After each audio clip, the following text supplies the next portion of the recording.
When I was in seventh grade, I had a science teacher who had a unique system for grading our behavior. In America, at least where I lived, our schools had two grades, one for the academic lessons and another for how we behaved in class.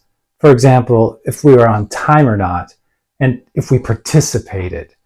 In fact, if we got too many bad grades in our behavior, we had to take extra classes at night as a kind of punishment. Anyway, my seventh grade science teacher system was based on continual feedback. And she had a chart at the front of the room that tracked all of our good marks. These were green. Oh, but she also tracked our bad marks, which were red. You could win both green marks and red marks based on your behavior.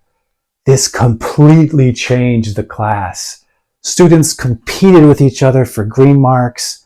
And in this increased competition, students told on or complained about other students. Became ridiculous. In fact, before this class, I almost always received perfect behavior grades. But in this teacher's class, I received my first failing behavior grade. And so when I hear about performance management at companies, I sometimes remember this teacher's system and how much I hated it. By the way, that's what I want to talk about today, performance management, or in other words, the way we evaluate employees. Because surely we want to find and develop talent. We want to identify top performers. Shouldn't they be rewarded? Going back to teachers, shouldn't we somehow identify the best teachers and reward them appropriately? In other words, the best teachers should get the most money. Seems pretty logical, right? Well, as you might already be thinking, it's not so easy.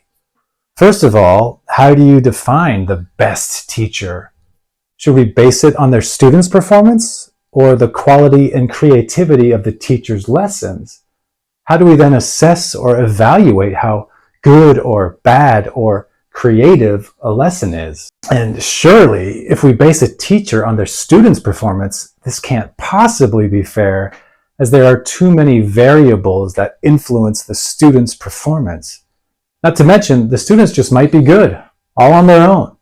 And on the other hand, a teacher might be great and do all the best practice, and their students just don't perform well. I hope you're beginning to see the problem. But as any HR manager knows, being able to assess performance is essential.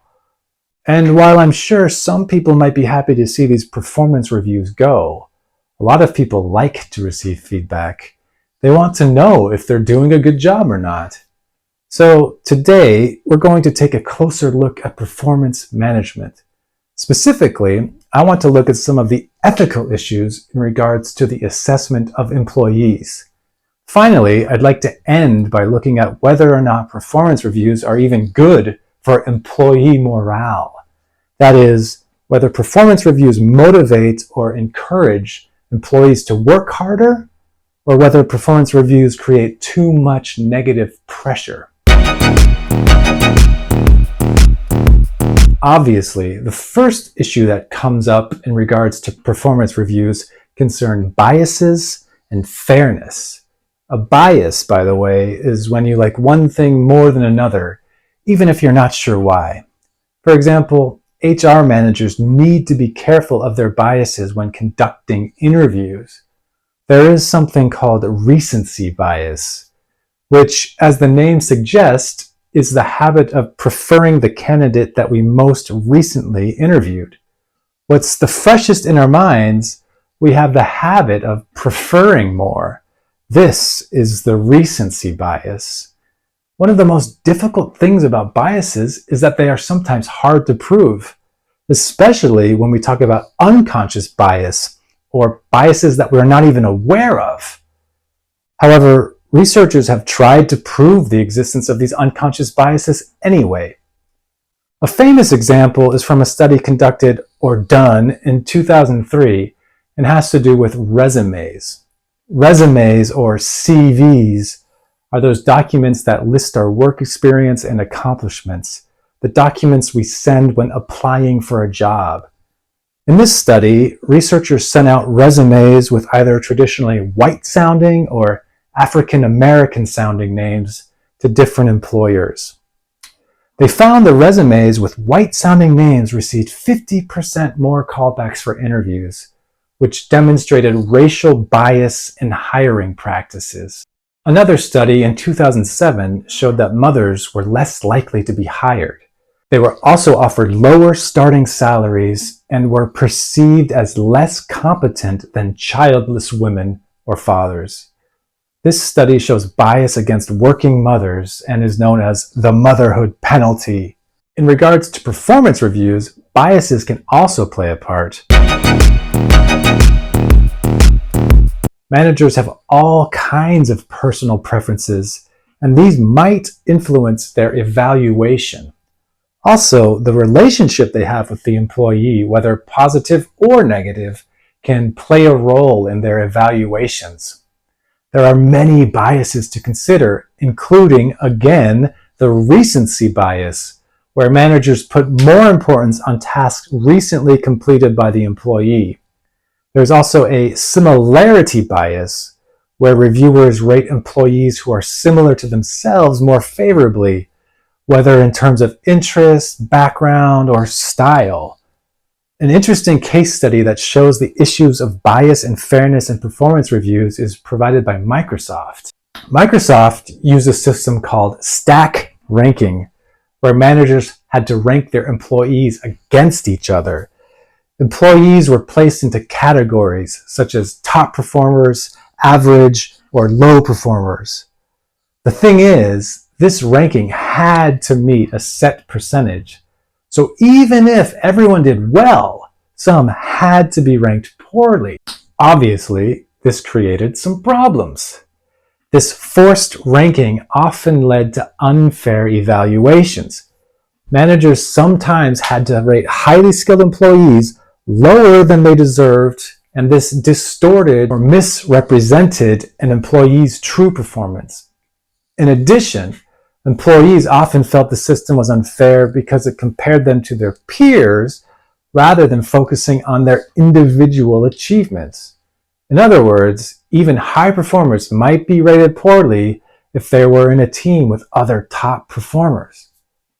Microsoft eventually moved away from this stacked ranking system, and it moved to a system of continuous feedback. Instead of ranking employees against each other, the new approach involves regular check-ins and setting personal goals. Other ethical issues of performance reviews concern privacy. If there is too much monitoring of employees, this can invade privacy. For example, Amazon has faced criticism for how it monitors its warehouse workers. The company uses algorithms and tracking systems to keep an eye on employee productivity and performance. And while this approach can certainly improve efficiency, workers report feeling as though they are constantly being watched, which can obviously lead to stress and affect their overall well-being. The last issue I'd like to look at today is concerning the impact of performance management on employee morale. In other words, does performance evaluation boost or harm employee motivation and engagement? Once again, a technology company provides an interesting example. And once again, it has to do with ranking employees against each other. So Google had the same issue that Microsoft did, but I want to focus now on the effect this had on employee morale or feeling, because one of the main criticisms of Google's forced ranking system was its impact on employee morale. The system created an atmosphere of competition rather than collaboration, where employees might feel that their success was dependent on outperforming their colleague, rather than focusing on personal or team goals. Obviously, the constant pressure to rank higher than peers led to significant stress. The fear of being classified in the bottom percentage could negatively affect mental health as well as job satisfaction. Clearly, this should not be the intent or goal of performance evaluations. Ideally, companies have policies that motivate employees to do their best without putting unnecessary pressure on them.